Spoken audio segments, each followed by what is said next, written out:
mbokk yi 6e combat de la soirée Ndiaye production diggante Batika numéro 2 ay Boy Niang 3 Batika numéro 2 mu ngi jugee Thiaroye Reug Reug moo ko am andi ko ñaari mbër yi présenté nañ leen ba pare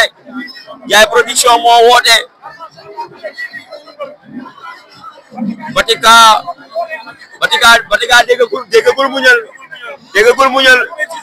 bi mooy 6e combat am champion la mais xale bi dafa xajam Souleymane xale bi dafa xajam Batika 2 Boy Niang numéro 3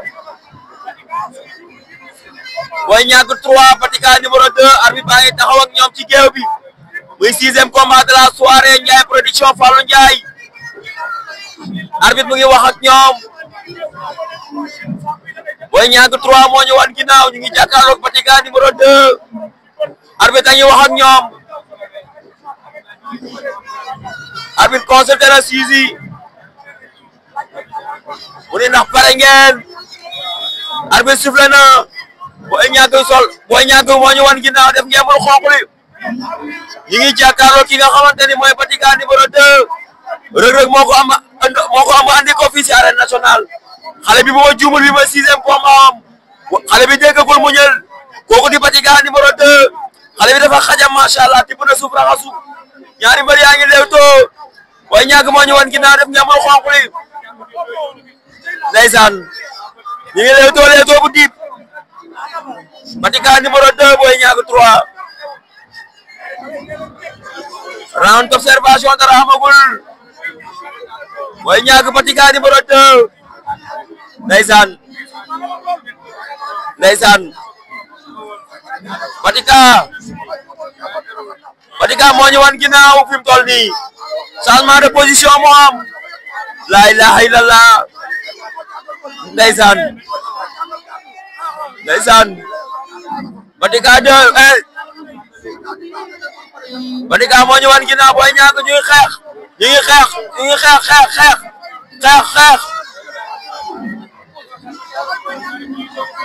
Boy Niang numéro 2 Boy Niang 3 moo ñu wan ginnaaw def ngeen mën xonq li Batika ngi dox ci kaw di ko mu ngi reculé la ilaha illallah ay rak Boy Niang mi dafa tofle dina ko door mu daanu Batika numéro 2 Boy Niang 3 la ilaha illallah xale yaa ngi bëre lu doy waar la ilaha illallah cey lii Batika bi nee na ko taxawal mënta taxaw dañ ko bëgg a rey day daw mënta taxaw la ilaha illallah Batika Boy Niang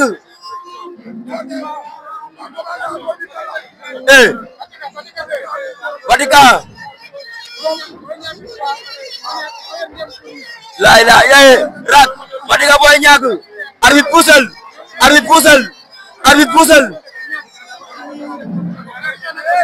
Batika rak door mu daanu ba du am door mu daanu du am la ilaha illallah tibb na suuf raxasu Boy Niang jàpp na ko daw na jàpp ko Batika tëru ko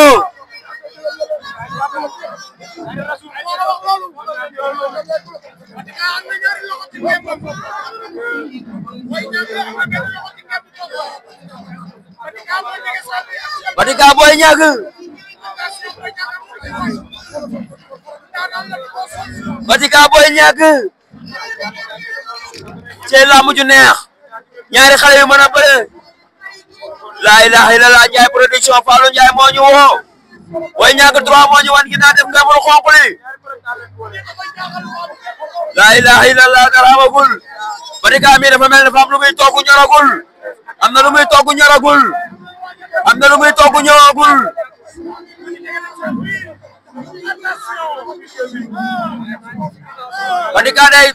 Batika day dajale Batika da ko bëgg a buumu genn saa bañ na Boy Niang 3 bañ na Batika mu ngi jekkal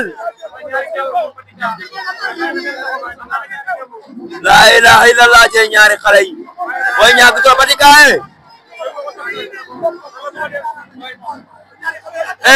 dugub bëtt na ko boxataan bi bëtt na ko da koy yenu bañ na ko da koy bañ wañ na ko ñaari xale yaa ngi bëre lii la la ilaha illallah déedéet arbitre dafa arrêté arbitre sifflé na arbitre sifflé na arbitre sifflé na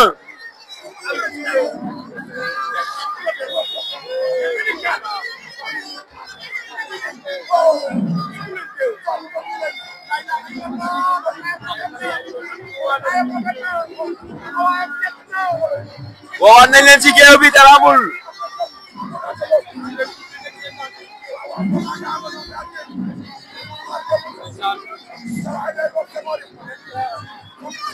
Batika dafa jekk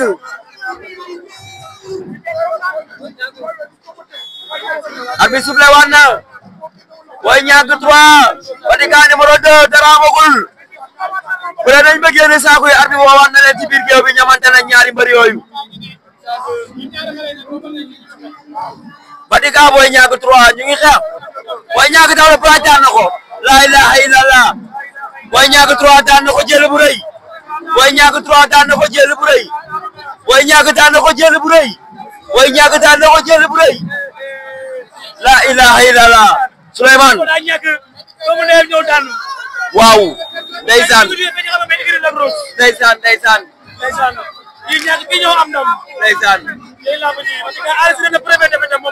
waaw waaw mais lamb noonu la ku ci nekk sa takkusaan dina ñëw